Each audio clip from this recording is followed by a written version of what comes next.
Maaike and I am the art manager at Christian Courier, and today we are going behind the scenes on our stop motion animation of the year. We wanted to try something that's really new and different this year, and paper, birds, and trees are three symbols of Christian Courier.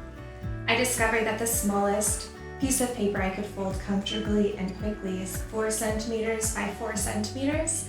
After discovering how quickly and how many birds I could fold out of the paper, I had to build a tree to accommodate almost 500 paper birds. But I bought several kilos of wire, estimated how many birds can fit on a piece of wire, and then tried to reverse the math. I built 3 strands of this tree, twisted different lengths of wire together, and then twisted the 3 into one tree trunk. The next challenge was attaching birds to the tree. Glue guns were not an option available to me, so I bought a huge thing of office glue in town, wadded up each, a tiny little ball of paper, stuck it inside the fold of each bird, and attached it to the tree. So I went through the archives of Christian Courier, which has been around for over 7 decades, and I pulled covers from each decade, which you see here. I pulled them for their hope-filled headlines, and I discovered something that we have covered very similar topics over 7 decades through 3 generations of writers and editors. The paper's language has changed from Dutch to English. Our fonts have changed. There are some years I regret, but the creativity on the front page has remained constant through 7 decades of designers. Christian Courier used to be a weekly print publication, and now it goes out monthly. It used to be all black and white, and now it's printed in full color. There have been so many changes, and we wanted to show this image of a tree which is drawing on the past, the legacy of these last 7 decades, but reaching towards something new and growing into new adaptations and new responses to the world we find ourselves in.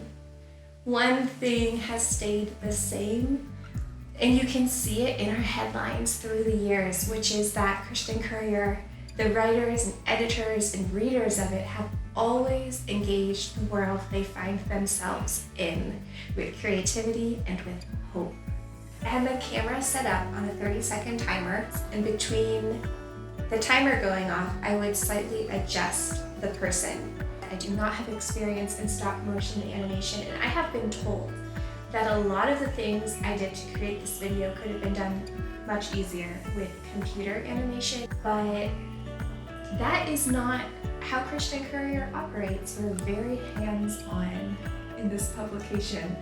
For the bird flying through, I have a bright green cutting board.